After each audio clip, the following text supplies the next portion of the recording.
Welcome to the Gate 7 International Podcast, your official English source for all things Olympiakos FC and Greek football. You're listening to episode number 60. My name is Peter Thompson. I am here with my co-hosts Lambros Sirmos, Adi Bouloubasis, Kostalevo Yanis, and our special guest for today, Chris Wheatley. Chris, thanks so much for joining us. How are you doing today? Hi guys, I'm really good, thank you. I'm really delighted to be on speaking to all of you, and it's nice to see Gate 7 as well behind you as well. Yeah, well, we're very excited to get into this game, huge match, and we'll just get a few quick announcements, podcast related announcements out of the way, and then we'll get into the real fun part here. First of all, it has to be said, congratulations to Pedro Martins, manager of Olympiakos, for his 100th win with the club. Massive accomplishment. He's done so many great things for Olympiakos. Thank you, Coach Martins, and we hope to have hundreds more wins if you stay at Olympiakos forever. We'll talk more about the win in question, 3-0 against Lamia, after Chris's portion of the podcast, but we will provide some analysis on that game.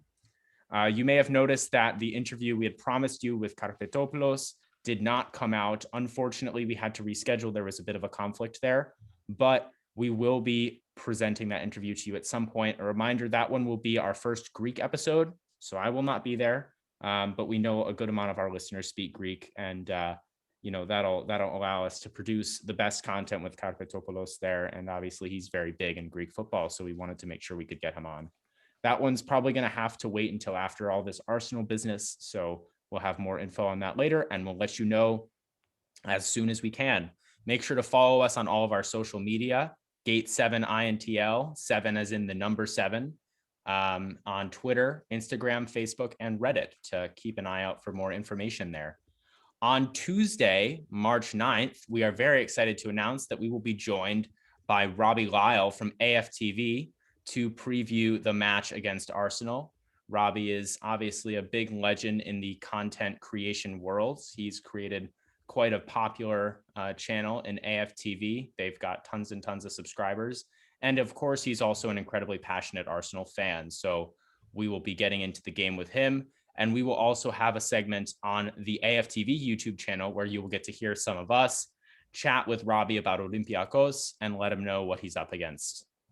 On Friday, March 11th, the day after the first leg, we will have a post-game podcast joined by Michael Kishani, who is a writer for Arsblog, who you can follow on Twitter at Arsblog. He also writes for football.london and About. He'll be joining us for the post-game chat. Hopefully, it's not like when we had Antoni on after the Panathinaikos game, and we can be a little bit more excited about the result, but of course, we'll have to see. Additionally, I'd like to say thank you to our sponsor, Piraeus International. Piraeus International has been helping Greeks ship to and from the motherland during COVID-19. Shipments to Greece are going out from Baltimore, Maryland every month. Fill any large U-Haul box, 18 by 18 by 24, send it to our friends in Baltimore, and it will be shipped to the port of Piraeus for only $50. Better yet, fill any large wardrobe box and send it for $100. Give them a call at 410-675-4696 or send an email to sales@piraeusintl.com. Now that that's out of the way, Chris, we'll just start off by asking you a few questions. So this is one question we ask to pretty much all of our journalists or bloggers or writers that we have on the show. We are interested in when you started following football. Where did your love of football begin? And then after that, why are you an Arsenal fan and how did you develop a passion for that club? I started supporting the club from the age of 7 years old. I think it was, I was at my cousin's house. I saw a poster on his bedroom. I think it was Dennis Bergkamp at the time. And I said, who is this guy? He said, it's the Iceman. I had no idea who the Iceman was. And from then on, I was an Arsenal fan. So it's not the most interesting of stories, but I've been supporting the club from a young age. And then I kind of started my own Arsenal website, and that's how I kind of got into the journalism side of things. But yeah, I've always been an Arsenal fan from a young age, and for me to cover the club, it's like a dream job. As you can imagine, going to every game, home and away, it's especially at the moment, I know how kind of privileged I am to do that. So I'm really, really fortunate, even if the team aren't playing as well as I would like them to play. But it's great fun, and yeah, I guess that's kind of my story to becoming an Arsenal fan. Well, so you mentioned it's been a bit of a rough go for Arsenal in recent years. Of course, winning the FA Cup is a great accomplishment. Always nice to get another trophy in the trophy case, but the European campaigns, there's a little to be desired there. So, obviously, Arsene Wenger, legendary manager, he ended his time at Arsenal a few years back, and they're still sort of in that transition period. Had Unai Emery and now Arteta as the manager. So I figure we should just ask, how do you think that transition has been since the Wenger out movement? And do you think the club is better off? Do you think they're going in the right direction, sort of in a long-term sense? It's a good question. I'd say that Arsenal are definitely in transition, as you said, but I think one of the biggest things we've seen this season is that there has been improvement under Mikel Arteta. I think last time I checked, they had the second or third best defense in the league, despite being in 10th position. And when you look at the points in the Premier League as well, there's not that much difference. There's not that much of a gap between 10th and fourth or fifth placed, the fifth place team. I would say that's kind of a sign that this season is almost like a write-off because of the coronavirus. We've seen so many different results, some crazy results, players getting injured every week. I think, it's difficult to kind of make an assessment this season of how well Arsenal have done. But, this is the crunch period now, coming into most crucial 13 days, I think. These two games against Olympiakos are very, very important, of course, and they're going to define Arsenal's season. But they've also got a North London derby sandwiched in between those two games. So it's pretty much the three most important games of Arsenal's season, because if they lose against Olympiakos and they get knocked out of Europe, you'd have to worry financially how that's going to affect the team for next season, especially in attracting players as well. Because we know Arsenal want to sign players this summer. They want to add to what they have already. I'd be concerned that they won't be able to attract the kind of players they want to if they don't qualify for Europe. So that's the biggest concern for me. And that's why they really need to make sure that they progress as far as they can in the Europa League. As the followers know, as Greeks, we kind of have two teams. We have a team abroad and we have a team in Greece. And my team has always been Arsenal. And post-Wenger, Peter's alluded to it. I've been a bit disappointed. And I kind of wanted to ask you, us Greeks were a little disappointed with the treatment of Sokratis Papastathopoulos at the end of his time at Arsenal and the way he kind of was moved to the U23s and was seemingly disrespected. Another player was treated like that. I guess you could say Mesut Ozil, again, after the COVID-19 situation, was kind of outcasted. I know you did some interviews with him. What was that all about? And would you say they mistreated these players almost? Because in Greece, there was a bit of a harsh reaction to the way Sokratis was treated. And I know a lot of other fans may have also been upset with the way Mesut Ozil was treated as well there at the end. Yeah, I totally agree with you. 100%. He was mistreated. Sokratis, I'm talking about, and it was really disappointing to see the way that his time at the club came to an end, because Sokratis is a player who gave almost 2 years service to the club. He was part of the team that reached the Europa League final. He even came on towards the end of the FA Cup final and made an important tackle on Pedro last season. Yeah, for me, Sokratis, as far as I know, it was never explained to him why he wasn't picked. I think it was just purely footballing reasons. But regardless, there are players, someone like Shkodran Mustafi, with all due respect to him, wasn't good enough to play for Arsenal in the Europa League or really at any level this season. And Sokratis, in my view, is a much better player than Shkodran Mustafi, and he should have been included in the squad, even if he's not a regular starter. Look, Sokratis, I think a lot of Arsenal fans, they know that he's someone that I like because of Greek heritage. He's someone that I have a huge respect for. And when you look at what he's done in his career, played for the likes of AC Milan, Borussia Dortmund, won trophies in both of those countries. I think he deserved a lot more respect than he received. And that's something that Sokratis has posted as well on his own social media. He was a bit upset, I think, with the way he was portrayed in the Greek media, especially for playing for the under-23s, which he deserves a lot of credit for. Because Mesut Ozil, you mentioned Mesut Ozil there, but their situations, I would say, are a little bit different because Ozil was left out of the squad for footballing reasons, despite what maybe some people have said. For me, from what I've heard inside the club, he was left out for footballing reasons only. He was given the opportunity to play for the under-23s. He decided not to, and that's completely within his own right. But Sokratis wanted to play for the under-23s to keep his fitness up ahead of moving in January. And he was very close to leaving in October, or the summer transfer window. There were a few teams interested in him, but unfortunately it didn't happen. I think Napoli were one team, but because Koulibaly didn't go to Manchester City, that move didn't go through. And in the end, I think the way the Olympiakos move came about, I'm not sure it was maybe his first choice club, in terms of, I think he would have liked to have maybe gone to Spain or to Germany or Italy. But because of the way the market was, because of the virus, really it was the only viable option for him. And I'm happy for him. I'm really happy for his family that now he's playing regularly. And I'm sure he's going to have a good game, and he's going to be really up for it against Arsenal next week. He's going to be wanting to prove to Mikel Arteta how it was a kind of mistake to leave him out for all those months. Hopefully my mic is working now. Thank God. All right. You actually briefly brought up kind of what we wanted to get into next before we moved on into a broader breakdown of Arsenal. But you have some Greek heritage, and we talked about this before we started recording, your love for Greek football.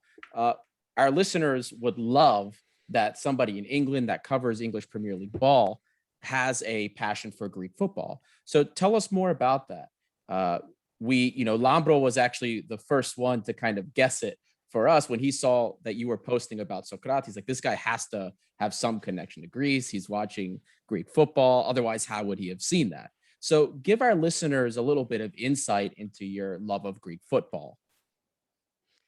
Yeah, so I'm of Greek heritage. My dad is from the Peloponnese. I was never taught Greek, so I can't speak fluently, but I do have a passion for the country. I spend a lot of time there. I go to Athens pretty much every year. And in terms of my kind of love for Greek football, I've always followed it. Not so much over the past few years, but I mean, when you look at the competitiveness over the last few years, I think that's one of the things I really do like about Greek football now, is that perhaps it was kind of Olympiakos dominating before, but in recent seasons you've seen the likes of Ike and PAOK, who have both come into the kind of fray in terms of winning the championship, and that's one of the things I like. I think it doesn't. The Greek Super League doesn't get the credit that it deserves. I think a lot of people maybe turn their noses up at it. But for me, it's definitely a better league than, for example, the Turkish league, who get a lot more media coverage than the Greek league because of, I don't know, Fenerbahce and Galatasaray, obviously big teams. But when you look at Greek football and Greek football players, I think over the past few years that there's definitely been a rise in that kind of technical ability. There's been an increase in what I would say, I think it's more interesting to watch now. And I think there's been some great games with the English teams and Greek teams over the years as well. But yeah, I would say that Greek football doesn't get the coverage that it deserves in Europe, at least. We would definitely agree with you. And it warms my heart to hear that, especially coming from an English journalist, when we hear a lot of not quite as nice commentary about it, especially with a lot of the journalists that cover the games. It always seems like when we do something right, it's not that we actually did it right. It's because somebody did something wrong.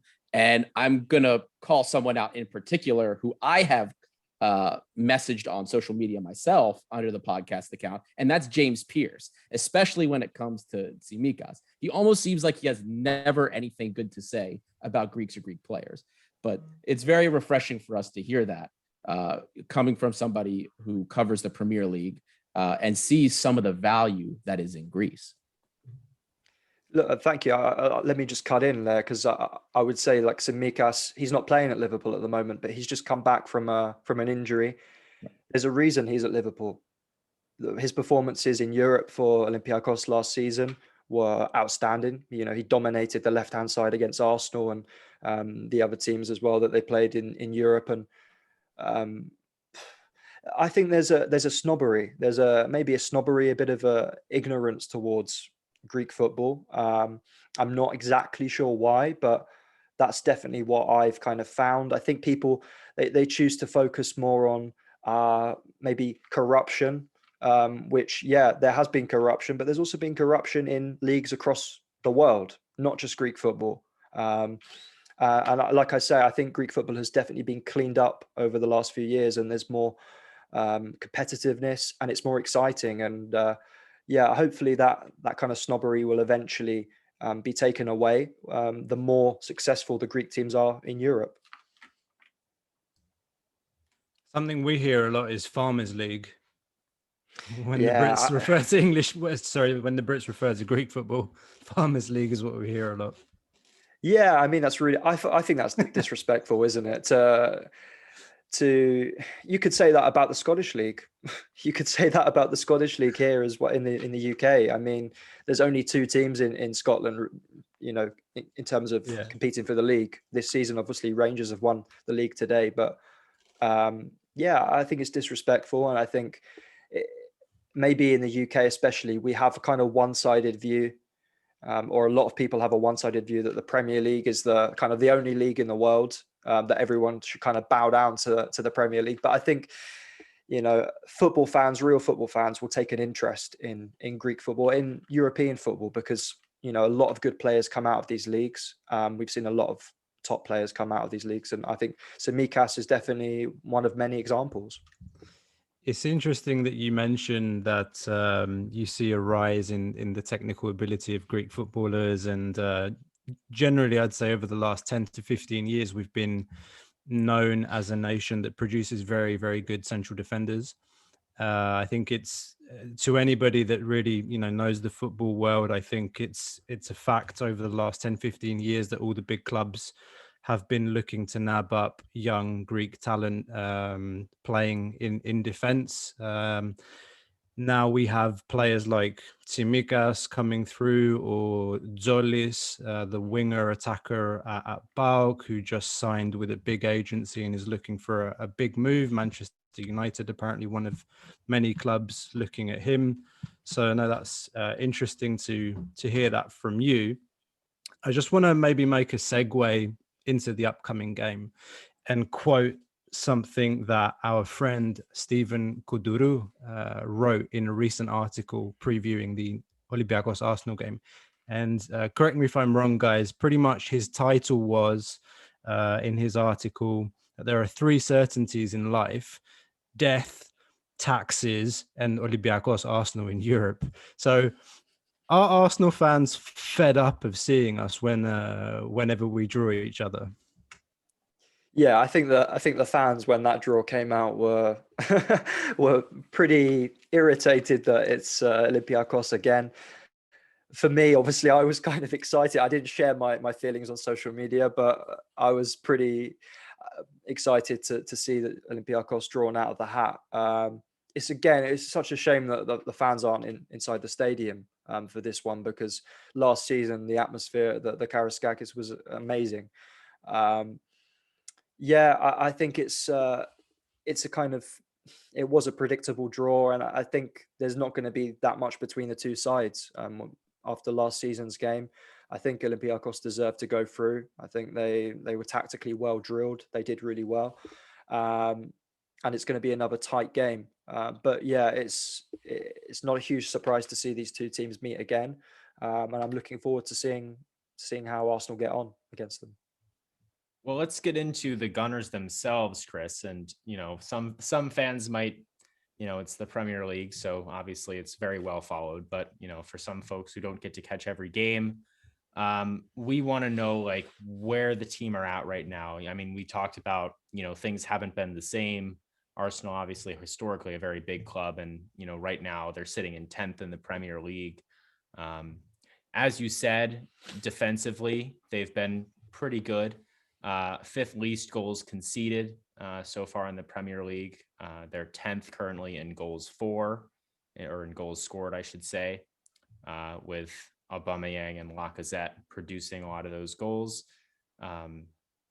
What is the general game plan for Arsenal, would you say? Like how do they want to play?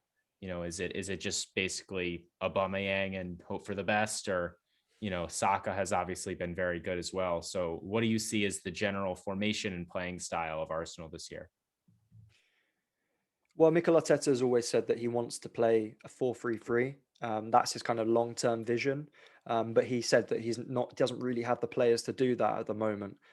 So this season, it's kind of been a 4-3-1-2 or a 4-2-3-1. In possession, Arsenal have played it with three at the back at times. But I think the biggest kind of takeaway from the kind of tactical blueprint that Arteta's trying to instill at the club is he wants to play attractive football. I'd say that at the moment he feels that he doesn't have the players to do that. So it's just about getting results at the moment. I'd say the football hasn't been too bad, actually. There was a really rocky spell in November and December when Arsenal were really poor. I haven't seen Arsenal play that bad in my lifetime. And I think in terms of the history books, some of the results, we hadn't seen in about 30 years. So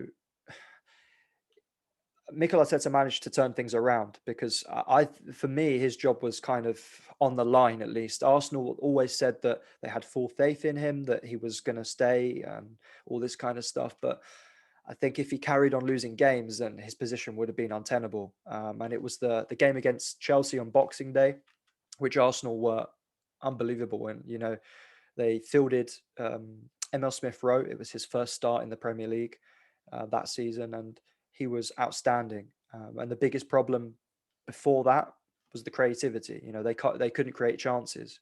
And even against Olympiakos last season, we saw that there was kind of a struggle to create chances. And the chances they did create, they missed. So that has been the biggest problem this season for Arsenal, the creativity void. They brought in Martin Odegaard from Real Madrid on loan to try and kind of sort that out. He's done pretty well so far, and I think he's going to be a key player until the end of the season.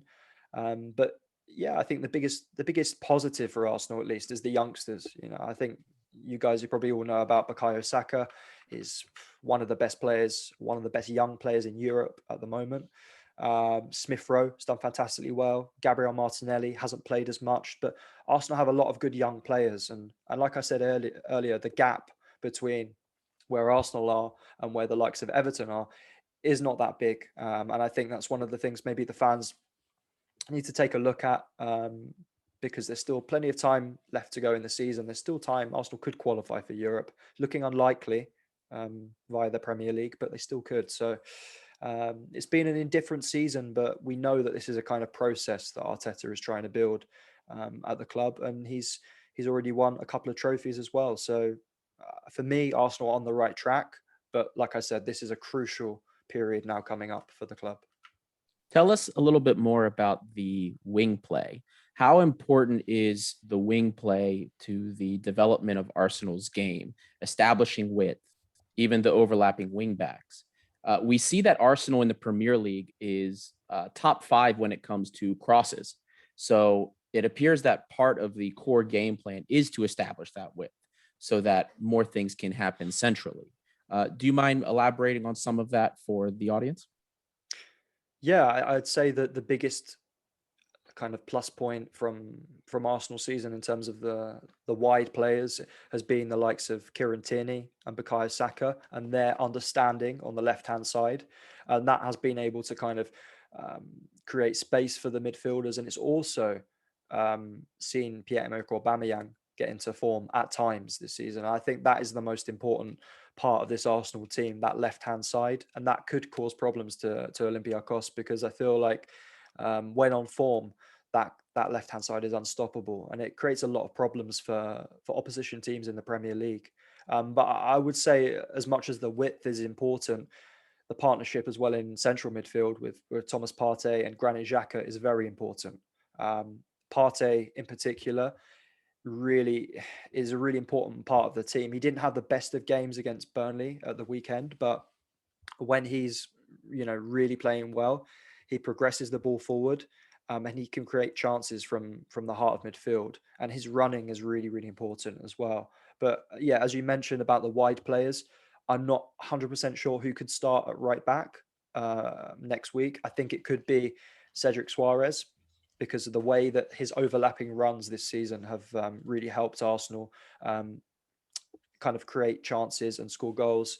I think the game against Leicester, he made an overlapping run, which kind of took the Leicester defender with him, and Arsenal managed to score from it. That's really important. That's an important part of Arteta's setup. So yeah, I'm not sure who will start at right back. It's either Cedric or Hector Bellerin. But yeah, it's an important part of the way Arsenal play. But it's like I say, it's a work in process at the moment. I think it's almost like a rebuild job for Mikel Arteta. He had to sell a lot of players in January or get rid of players. He's going to get rid of more players in the summer. So, it's not a settled team at the moment, but I do think Arsenal have a good chance of progressing against Olympiakos over 2 legs. I have a couple of questions. Is Kieran Tierney, is he fit? Is he playing now? Yeah, he's fit.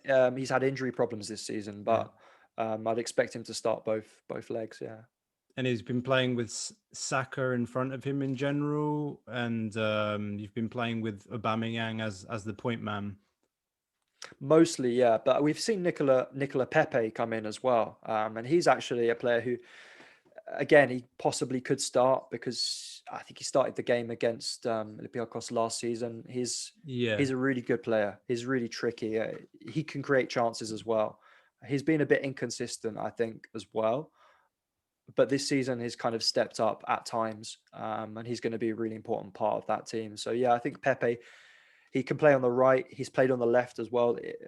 Against Villa, he played on the left. So that's the thing about Mikel Arteta's side. You don't know exactly what team he's going to field. He doesn't have a settled 11, which is, I guess, one of the plus points for Arsenal. It means that the Olympiacos, they might not be able to guess, what kind of team Arsenal are going to play. I think that's very interesting what you just told us about the left-hand side. I mean, I remember even last season and historically maybe even Arsenal, just that very threatening left-hand side, whether it's Aubameyang now or whether it was Henry in the past. You could just see Arsenal building up the play down the left and cutting inside. But that's an interesting tactical point for us, because I asked the question now, will we go defensive on the right-hand side to try and block that? Will we bring Masouras onto the right-hand side? Or will we play Masouras still on the left? Normally, Masouras always starts on the left. But we have a new right back. Rafinha went back to Brazil. He stayed with us for 6 months after joining from Flamengo. And now we've signed a French player, 28 years old, I think. His name's Lala. Came from Strasbourg. He is highly rated. I think he was the second best defender or best right back in France, according to Wyscout. Ari, you can correct me if I'm wrong. But again, that he's a player that's played 2-3 games with us. He's not fully gelled, and that's dangerous when you've got players like Saka, when you've got players like Aubameyang, and players like Kieran Tierney that can run up and down the wing all day long. So that's something interesting to think about. And to your point about having a squad where you can mix and match and keep the opposition manager guessing, it's very much something that Coach Martins likes to do as well. He's been with us for 3 years. He knows the squad. He knows the players very well. And he likes to change the formation in game as well. He could start with a 4-2-3-1 on Thursday, which could very easily change to a 4-3-3 or even a 4-4-2 during the game. He's done that a number of times this season and last season. I have a question about another Arsenal player, Chris, and that's David Luiz. Very controversial and polarizing player, I believe. A lot of people don't like David Luiz very much, but correct me if I'm wrong, but he's been the center back, or one of them at least, and it seems reasonably likely. I guess they could go Mari and Holding as well, maybe, but it seems likely that he might see some action at some point against Olympiakos. What have your thoughts been on David Luiz since he's come into Arsenal? Obviously, he gets in the headlines a lot for the mistakes he makes and the red cards and everything, but what do you think about him as a player? Do you think he deserves to be getting in? And do you think that we'll see him in this tie at some point? Yeah, personally, I'm not a huge fan of David Luiz. I don't think he's what Arsenal needed at the time when they signed him, and I don't think he's what Arsenal need now. I guess the plus point of having David Luiz in the squad is his experience, and all the obvious kind of things to state about him is that he's good at the training ground, and I think Arteta has said many times that he's good for the younger players. But I think as well, you look at Luiz's history, everywhere he's been, there's kind of been issues, there's been problems. And I don't want to make the whole podcast about Sokratis, but it's surprising to me how Luiz has managed to stay in the team, and Sokratis has, gone back to Greece. For me, that's a huge surprise. And I think one of the things that Mikel Arteta likes about Luiz is that he's good against teams who play the high press. So he likes to bring the ball out. He can create chances. His passing is one of his strengths. But for me, he's never been a centre back. He's always been a kind of like deep lying defensive midfielder. And you've mentioned his mistakes. Yeah, there's been red cards as well. There was the red card against Wolves recently, which definitely wasn't a red card. So we can forgive him for that one. But there's been other red cards. There's been the Man City game where in his post-match interview, he was talking about his contract extension. There's been some strange incidents, but yeah, I think he will probably play because he's an experienced defender, and Arsenal don't have too many experienced defenders. Pablo Mari is probably the next experienced player. Rob Holding has done okay this season. He signed a new contract extension, so he's a part of that team long term. It's a good question. In terms of who could start centre back, I think Gabriel, the Brazilian, possibly could start alongside Luiz. But again, the centre back has been a position which is not settled for Mikel Arteta. So I think we could see maybe Luiz with Gabriel or Holding. It's Marie as well has done well. He's actually been one of the better players. He's come back from injury. He started against Chelsea. He's been in and out of the team, but he's proven to be a good signing. But yeah, no, I do agree with you on Luiz. I think his contract runs out this summer. If I was Mikel Arteta, I wouldn't extend it. And from what I've heard, there's no plans at the moment to extend it. So I guess he's an adequate player to have until the end of the season. I don't know. Maybe he's similar to Avram Papadopoulos in terms of what he offers. That experienced, that older head who can give advice to the younger players, but he's not someone who's going to play week in, week out. I'm 100% a David Luiz hater. Chris, you might not know this, but Lambro and I we're both Arsenal fans. Obviously, Olympiakos above all else, but in the Premier League, Arsenal's our team. And we discuss them frequently between Lambro and I. And I have always hated David Luiz. I hated him at Chelsea. I hate him for Brazil. I just don't like him. I have dreams about just shaving that mop of a hair and making my own industrial mop out of it. There's more value in that industrial mop of his hair than it is for him on the field. I hate him as a defensive player. I like his ball playing ability. I think he's great with the ball at his feet, but unfortunately, he irritates the high hell out of me as an actual center back. So in terms of team weaknesses, do you see David Luiz as a weakness that Olympiacos can expose on the offensive end? Is he somebody that, besides my bias against him and the fact that I don't like him, and because I don't like him, I think he's a weakness, do you think that is a reasonable point of attack for Olympiacos? Yeah, I think he is a potential weak link in the Arsenal team. But I think the thing with David Luiz, you don't know if he's going to have a good game or not. He is that kind of player who can turn up and have a really good game in defense, but at the same time, there's been occasions where you just think, what are you doing? What is going on over there? I think there's a few weak links in the Arsenal team. We mentioned earlier about the wide players. I'd say that Hector Bellerin has been, I'd say, quite inconsistent this season, and I don't think he's gonna. It looks like he's going to leave this summer. Barcelona are interested in him. PSG have been reportedly interested in him. So there's a lot of players with unsettled futures, and I think that plays a big part in next week's tie, because there's a lot of players who I think have one eye on the summer and perhaps where they're going to go next. That's been the big problem with Arsenal this season, is that a big part of the squad have been unsettled. We have the likes of Sokratis, Mustafi, Ozil, Kolasinac. All of these players, don't have long-term futures at the club. So it was very unsettling, I think, for the other players. And that's been one of the weaknesses or the problems for Arsenal this season. And building off that, so I'm not going to go on a rant about David Luiz like Adi, but so as an Arsenal fan, I've really enjoyed Gabriel as well. I think he's added a lot to the back line, and that left side of the defense with Tierney and him is quite good. And then Leno's a fantastic keeper for me.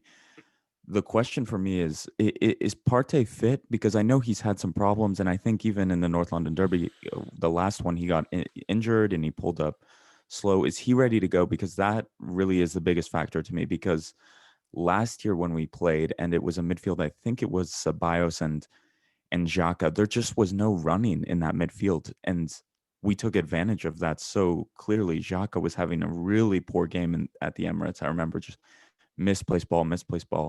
And the Greeks can't say Xhaka. They always say Saka as well. So they say Saka the same as, so it's always hilarious. And so he's like, Saka, mistake, but hilarious.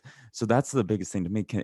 Is Partey fully ready to go 90 minutes, giving it his all? And if not, is it going to turn into a Xhaka Ceballos midfield? Because for me, that is just terrible midfield pairing. Like I almost think Olympiakos' midfield pairing is better than that for a team so big as Arsenal. It's kind of crazy to say, but yeah, hopefully for us, it's Ceballos and Xhaka. I would take Buchalakis over Xhaka any day. Just saying. Okay, let him answer Buchalakis. Wow, Buchalakis after his goal. Thank you. Someone tweeted earlier that I made his goal go viral as well, which I'm honoured to be affiliated with. You did. Thank you. Yeah. It was that was a great goal, and he's a player I like as well, Buchalakis. He wasn't a star player when he went to Nottingham Forest. He was. I don't think the Forest fans have many good things to say about him, but in terms of what he's done now, you can tell he's one of the most improved Greek players. I think that's one of the things that I really like about him, and I keep an eye on him and Masouras and the other guys in the team. But yeah, going back to your question, I think if Arsenal play Ceballos and Xhaka in midfield, they've lost the tie. I think Thomas Partey, I already said earlier on, is a key player for Arsenal in terms of progressing the ball forward. He has had his injury problems this season, which is worrying, because he didn't have a pre-season. He came straight into the team. I think that's kind of had a part to play in it as well. He's been playing when he's been injured as well at some points. The game against Tottenham, he was pushed back on by Mikel Arteta when he was injured. So yeah, I think it's crucial that Partey starts alongside Xhaka, and Xhaka is another one who gets a lot of criticism. I think a lot of Arsenal fans don't like him.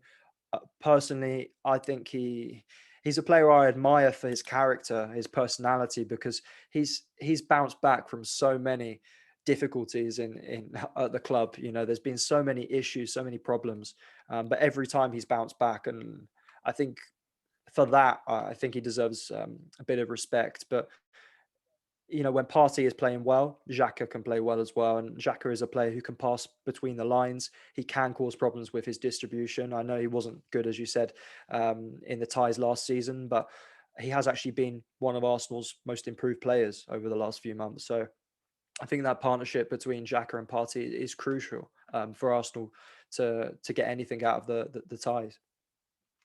Now, you've given us kind of a little bit of a broader idea, kind of how Arsenal shape up, the players that you think are the key players. But you also mentioned that Arteta doesn't really have a lot, like a set 11. There's a lot of changes. There's not an 11 of fixed players that are in that starting lineup.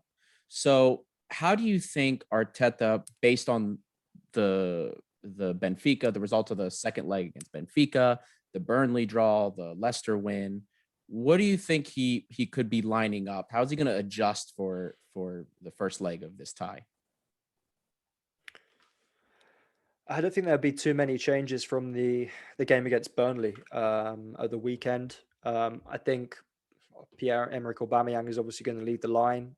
He's a player who has been in better form in recent games. I think Willian, again, he's a player who made a big difference in the games against Benfica.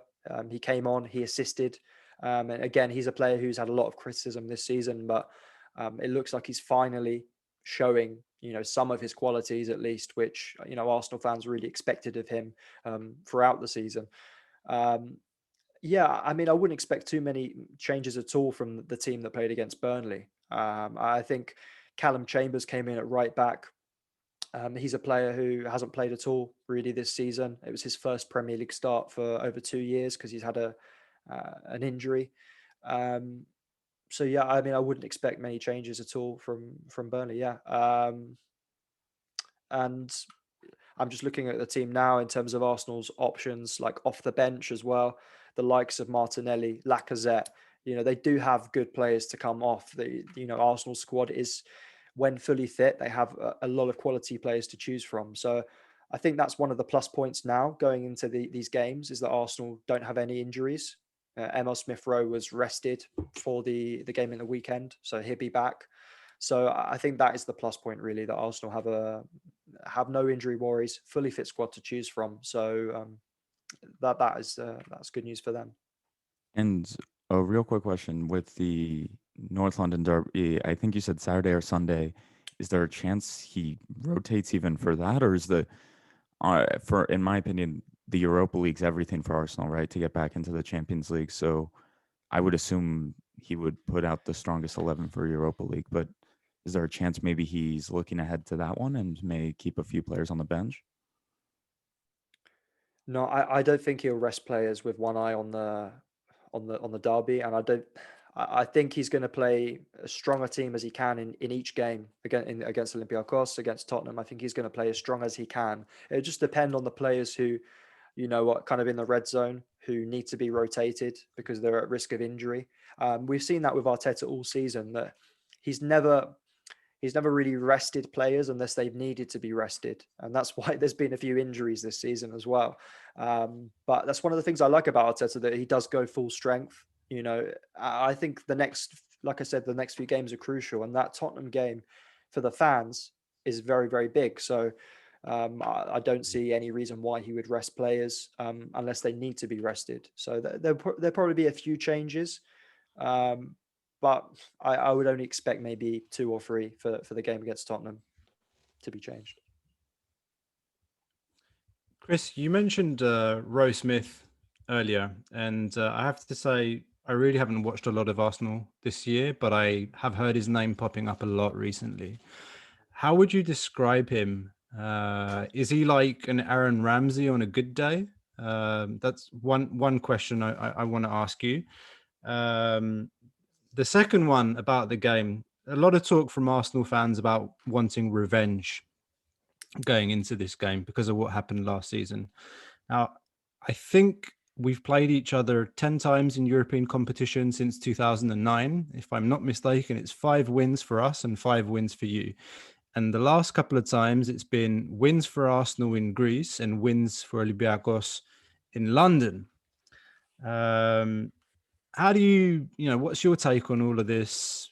We want revenge. Do you think that's something that could cloud the players' judgment a little bit? What do you think the feeling in the dressing room is going into this game?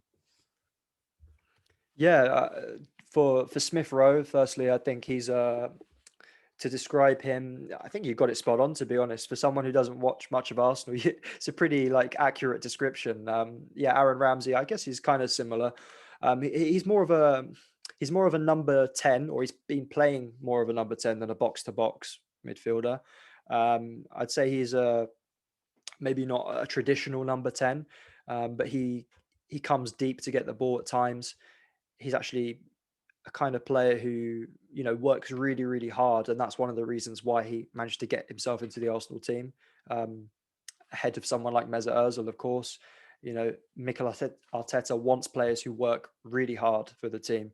And if they don't work hard, they're out. And that's what we've seen this season in January. He got a lot of players out who he didn't feel suited the team. So I think Smith Rowe, again, he's kind of had injury problems over the last few games, so I'm not 100% sure his start, but he does offer a lot to Arsenal, and he's been one of the surprise kind of players of this season, and I'm happy for him because he's a very humble player, very ambitious young player, and I think fingers crossed that he'll be fit for the game. I'm not sure he will start, but I think he could come on at least. So yeah, a top prospect in terms of revenge, in terms of getting revenge, and I think that's been spoken about a lot. But Aubameyang was asked recently, when he scored the winner against Benfica, he was asked if he had the Olympiakos miss in his mind, and he said yes. So if he had the miss in his mind against Benfica, then I'm sure when he's playing against Olympiakos, he's going to have that at least at the back of his mind, subconsciously, knowing that what happened last season cannot happen again this season. He's a great player, Aubameyang. He's someone I really like watching him. He got criticism again, like many players earlier on in the season, for not scoring enough goals, but he's still on course to reach 20 goals in all competitions this season, which, you know, is what is expected of him. He's still one of the best strikers in Europe for me. He's a predator in the box, but he can also score those Thierry Henry style goals, as you mentioned earlier, you know, from the left-hand side, cutting inside. We saw it against Burnley at the weekend. Revenge is a strong word. I think it's more for the fans. They probably feel that way. For Mikel Arteta, it's just about getting through, because what happened last season will live long in the memory of many Arsenal fans, I think, including myself. That the commentary, the El Arabi, is still ringing in my ears like right now. I think it's unforgettable, really, what happened and the way it happened, the circumstances. Such an entertaining game, but the way Arsenal lost that game, I think from an Arsenal perspective was so disappointing, and they can't afford to let that happen again. And I have one point, and you kind of touched on this with Xhaka as well. The abuse and the social media presence of some of these English teams is immense. Like, I remember when we drove Man City, like maybe we made a comment joking about the Etihad being the same empty or something, and like our account got like spammed with all of these accounts. And you're obviously someone who has a large following, and you write about the team. What is that like? Like that must just be crazy. I don't know. Like, if you write something and people don't like it and they just jump on you, like I can't imagine what it's like for the players. I understand. I can't even imagine how they feel when they do something wrong. Like in Greece, we have the newspapers, we have the commentary, we have the people swearing at you in the stadium. We don't have like almost like troll farms, like coming in with no pictures and 13-year-olds. Can you explain that a bit to our listeners as well? Because I guess some Greek people aren't on social media, and so they don't understand this. But if anyone on social media can see this, like it's a bit crazy. Like even for you, I would assume as a journalist, you catch some of this abuse as well, probably. Yeah, it's shocking. I mean, the players, they get it a lot more than the journalists. I have had it myself quite a lot over the years. So you kind of become desensitized to it. It just becomes part and parcel. I think it's mostly on Twitter, especially as people can be very anonymous on there. You know, you just hide behind a anonymous profile picture and you can say what you want. And there's no real consequences for what you say on Twitter. In particular, I've reported tweets before which have been threatening, abusive, and they haven't been removed. And Twitter has said that, you know, there's nothing wrong with them, that, you know, free speech, that kind of stuff. I think this season, Arsenal players, the likes of Eddie Nketiah, not just Arsenal players, Premier League players and beyond, have received racist abuse, homophobic abuse, death threats. Mikel Arteta's family have received death threats. It's horrific, and it's up to the social media companies to take a handle of this, because they're the ones who are allowing this to happen. They're the ones who are in charge of the platforms, and they're the ones who can remove this. And they can also identify the people who are doing it from their IP addresses, from these kind of things as well. But you mentioned that it's a Premier League thing. I think, I mean, you guys are better placed to answer, but it happens in Greece as well. When Sokratis joined Olympiakos, I was on his Facebook page, and the comments that he got, I mean, some of them were memes, like some of them are, kind of Greek humor memes and funny, but there was also, I know Sokratis personally, I know his family. He was getting threats and stuff towards his family. I mean, that kind of stuff, I just don't understand, and it's unacceptable. And, we've spoken about Sokratis a lot tonight, but I think, he made the move that was best for his family. And I know Ike fans probably not happy about that, but he made the move that made the most sense. There are some teams in Greece who don't pay on time. Olympiakos are not one of those teams. And I think the biggest thing for him is that, he's at a team now where he can challenge in Europe. He can win trophies. It's a good move for him. But yeah, the abuse is disgusting on all levels. It needs to be cut out. And I mean, I don't really see any improvement at the moment, which is a concern, but hopefully the social media companies will do something to stamp it out soon. Yeah, and I'll just say Greeks are a bit behind, so they're not really on Twitter. They're mostly on Facebook, the boomer generation. So that's how they get across. But one last question I really have is, so you usually sit in the media section for these games. Some of the big jokes and that I've read is like the Greek reporters are not really reporters sometimes. They're almost like fans, like they jump up and they're cheering. Have you had that experience? I guess you've probably seen some of these Olympiakos reporters who travel with the team, like, because there's always a joke in English media. They like have a camera there behind, and like the reporters go jumping in the air if Olympiacos scores. So I don't know if you've ever seen that as well, but yeah. I've never seen it. I'd love to see it, to be honest. Myself, I think I've celebrated maybe once, which I know is not professional. I think it was the FA Cup final, which is understandable, right? Your team are winning a trophy. But then you quickly realize that everyone else is kind of sat down, and you sit back down very quickly. But yeah, look, the passion is one thing I love about Greece, not just in football, in terms of the country itself. Greeks are passionate people, and very different from English people as well. And English football is very different from Greek football. But the passion and the fans is one aspect why I think Arsenal have the edge in these two ties. I think the fact that the Olympiakos fans aren't inside the stadium, the Emirates or the Karaskakis, is a massive boost for Arsenal, because they make a huge impact. Some of the loudest, most like raucous fans in Europe. And I think the fact that they're not going to be inside the stadium is a huge boost in terms of Arsenal, winning and being able to focus and concentrate on winning the tie. Everyone that we've spoken to outside of Greece, of course, that has come to Greece, that is going to be playing against Olympiacos, everyone has brought that up, that a positive is that we won't have fans going into the game. The atmosphere in Karaskaki is one of the most hostile atmospheres for visiting teams. And it's definitely an edge and something that we need from our 12th man, so to speak, to really help us push forward. And we're not going to have that. Now, Chris, we did actually have some fan questions, but funny enough, I mean, it was like you had the fan questions in front of you. You answered them all kind of as we were going through, but we do have one that you haven't answered yet. And I would really love to hear your opinion on this. So from Gate 7 Montreal, or at Gate 7 Montreal, it's George, good friend of the pod, loyal listener. His question is, if we knock you out, will you hate us more than Tottenham? No, that's impossible. I think Arsenal fans will never hate any team more than they do with Tottenham. I think Tottenham are despised by every Arsenal fan, and that's always going to be the case until until the world ends. Yeah, it's always going to be like that.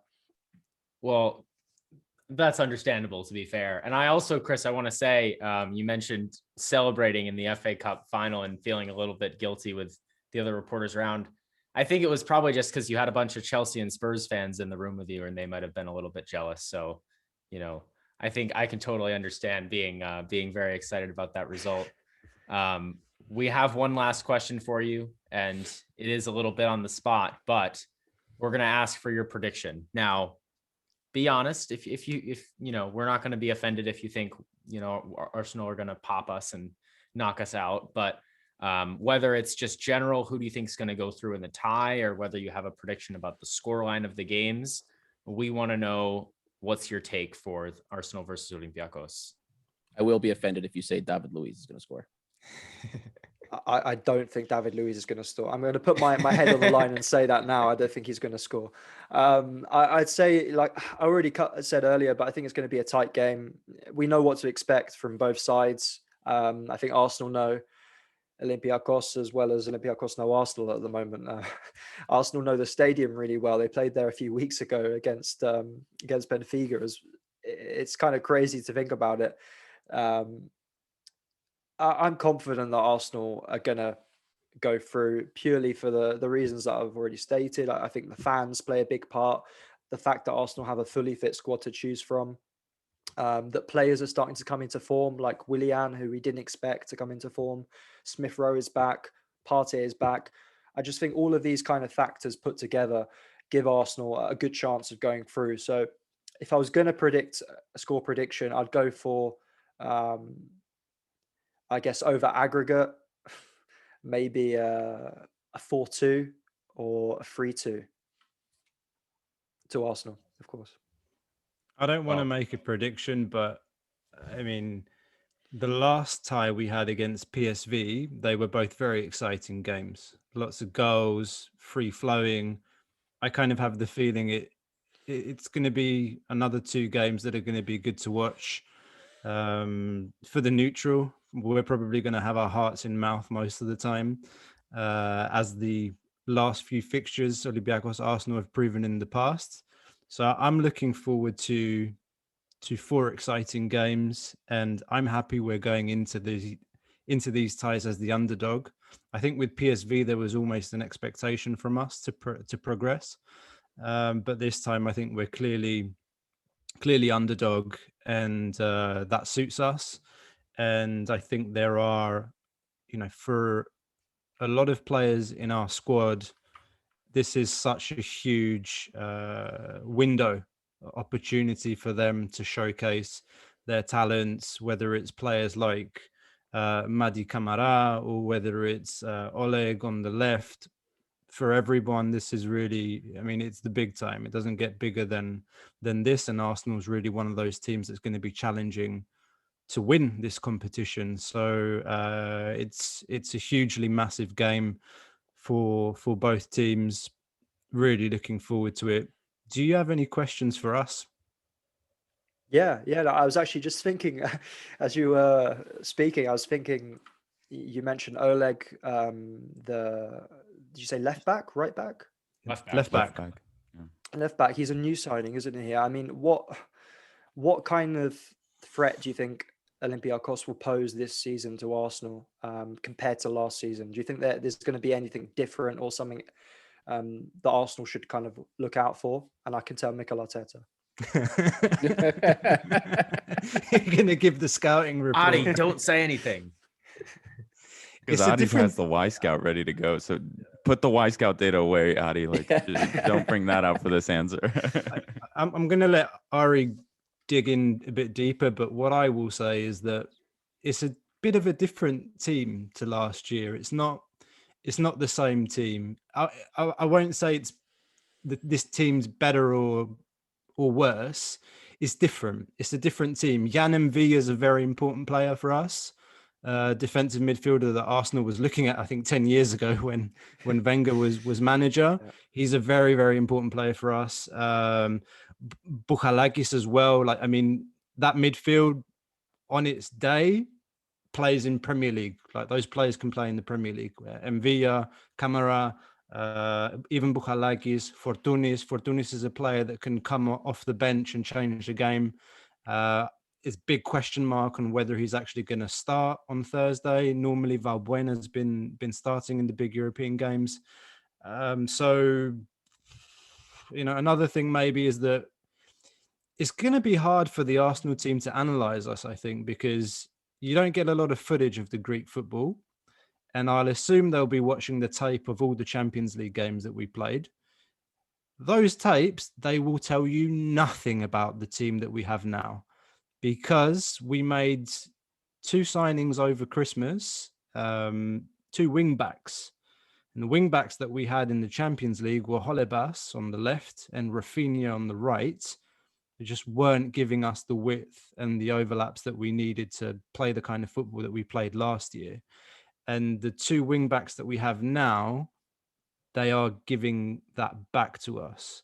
So, yeah, I would say the 6 games from the Champions League, if they're going to use that as a tool to analyze us, that's not really going to give an accurate picture. And all throughout there's going to be a massive wild card with Bruma. He's a player that's hot and cold. He's a winger that went for 13 million euros to PSV, and sometimes that big money transfer comes out, and sometimes it just goes cold and he disappears.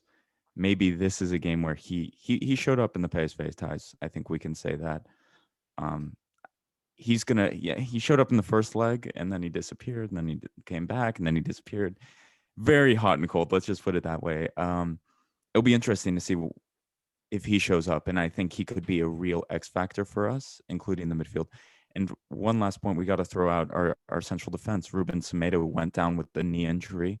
He's our best central defender. He's probably the best central defender I've seen at Olympiakos in over 10 years. I'm going to be honest. He would have started.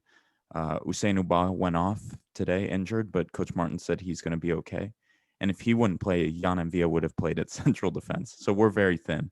And Sokratis is coming back into form. You know, he was playing with the U23s, but it's taking him a little while, and he's a bit older. So those, I would say, Bruma, X Factor, and central defense, there's no one else right now. Ruben Semedo's down. Avram has been dealing with injuries.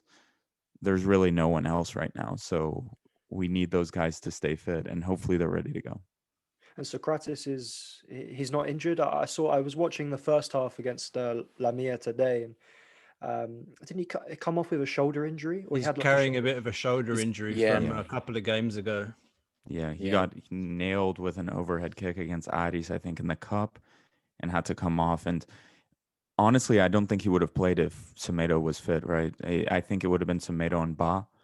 Yeah. So it's kind of interesting. He's getting this chance to play against his old team, which I don't think he would have really gotten if both of those guys were fit. Chris, more to your question about Oleg. Oleg is going to be a different player than Tsimikas was. Tsimikas defensively was stellar. I mean, you'll remember from both those legs, he held Pepe in check.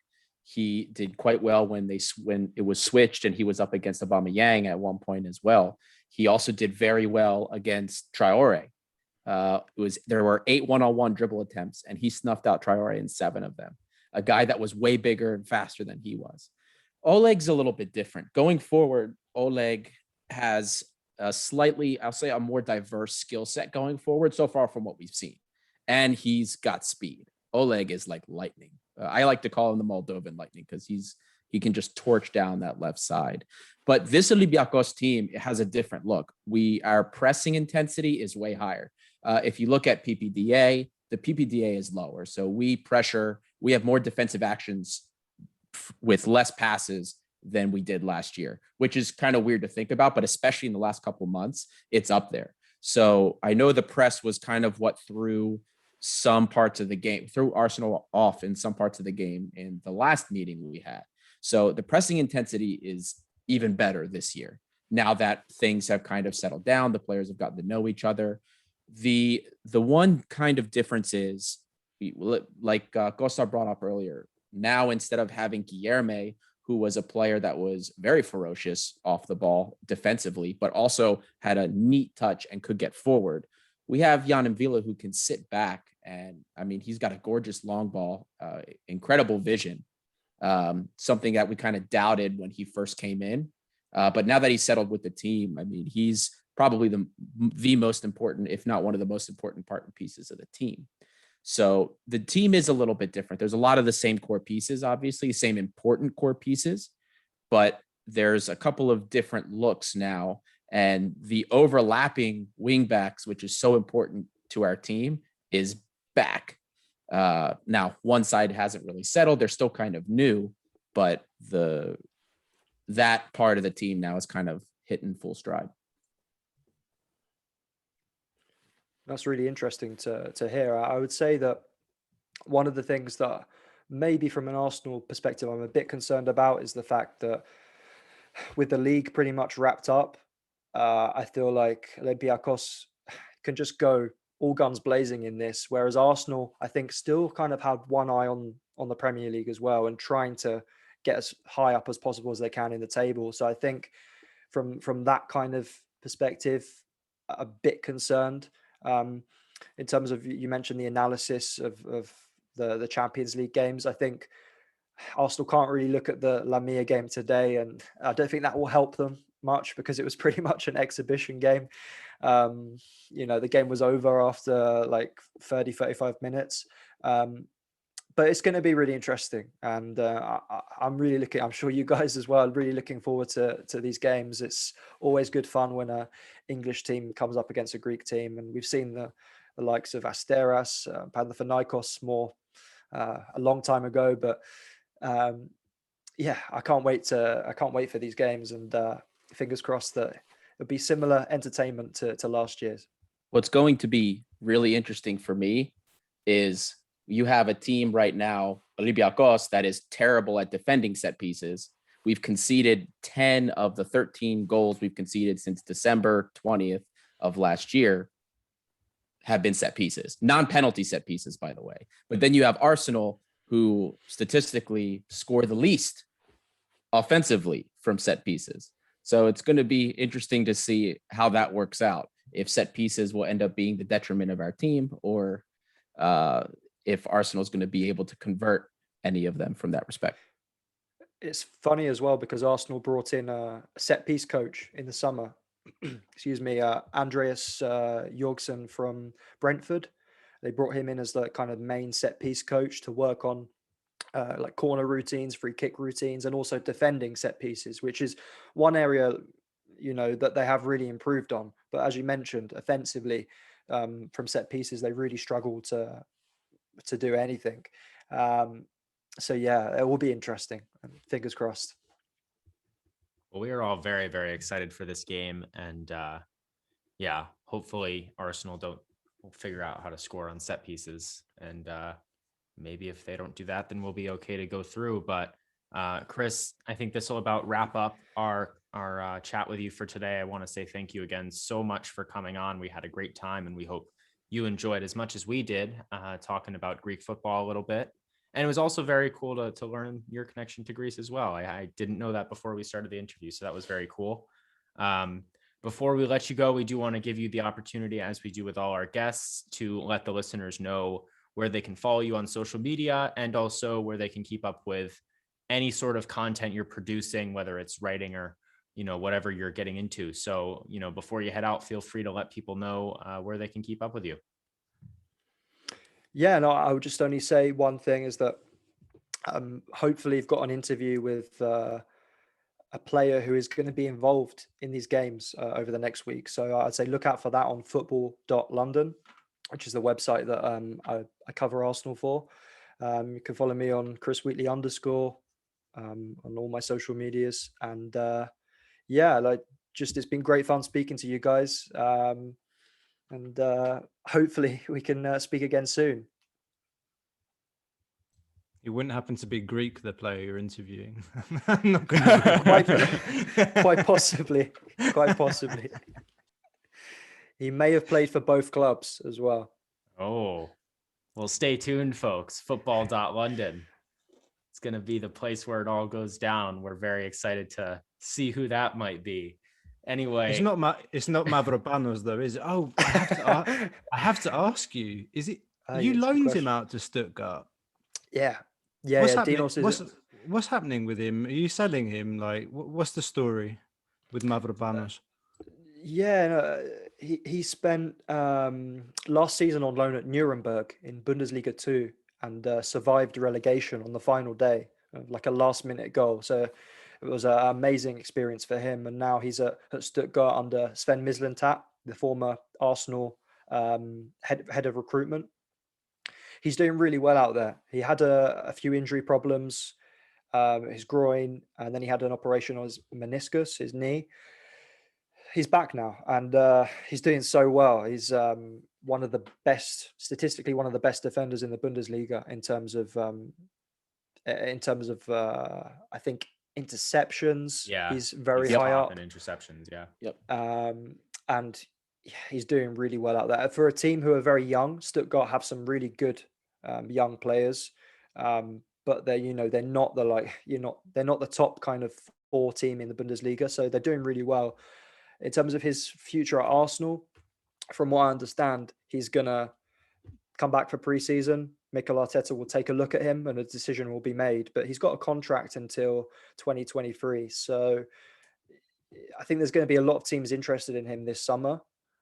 Stuttgart would love to extend his loan for another season, but I don't know if that's going to be possible. But yeah, I'm really excited about Dinos. I think he should be playing for Arsenal at the moment. He's a really good defender, very, very humble as well.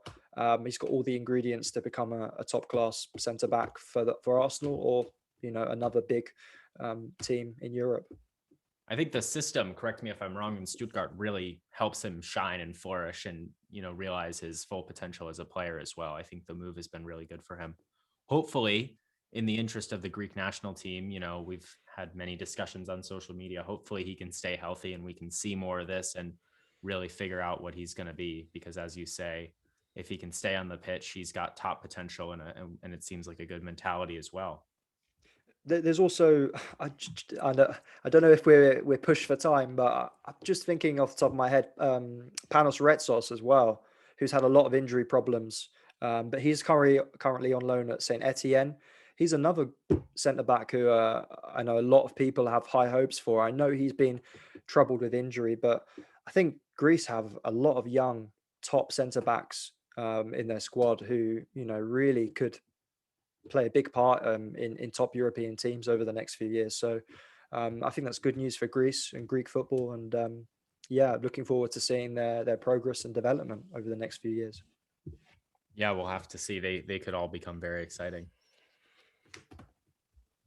You wouldn't believe the fights that take place on social media about our centre-back pairing. You have no idea. Because we have Sokratis and Manolaos, who, they're not being called up, or they haven't been called up for over a year. And then you've got all of these players, including Dinos and Panos Retsos, who haven't been called up. And that's an interesting one. If you really want to dig into what's going on with the Greek national team, that's a very, very sensitive topic. Yeah, and if I can recommend the Greek player you may be speaking with, you would break a ton of news in Greece if you ask a bit if he's going to return to the national team or if there's been discussions about that. That would make every single headline in the country. I don't know who you're talking to, just in theory. Yeah.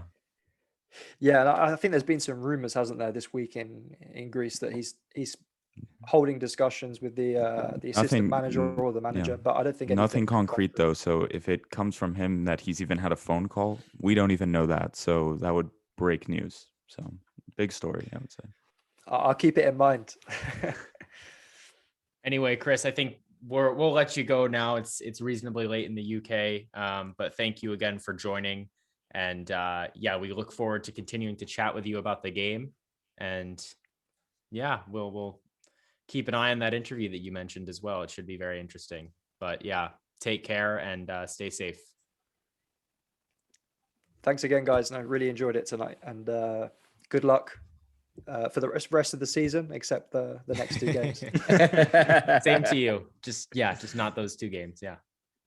Okay. Thanks, Chris. Take care, guys. Cheers, Thank mate. you. Well, we did have a game in the Greek Super League this weekend as well. 3-0 Olympiakos beats Lamia, our second to last game in the pre-divide of the Super League. Goals for Bruma, Fortunis, and El Arabi. Anything to say about this match, guys? Any thoughts? Great friendly. Lovely friendly. Anything else? MVP Fortuny. A plus for Martins. Martins. Yeah. Okay. Yeah, I agree. I with that. agree. Yeah. All right. Well done. Okay. Good analysis. Anyway, thank you all for listening, especially if you've made it this far. Continue to check in with us on social media. We'll post our episodes on YouTube now as well. Leave a review.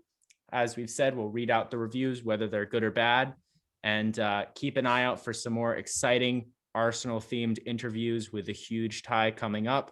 Remember, Thursday is the big game, but we have the episode with the Don Robbie himself coming out on Tuesday before that. Thanks again to Chris for joining, and everybody enjoy the rest of your week. Go Olympiakos, and we will see you very soon.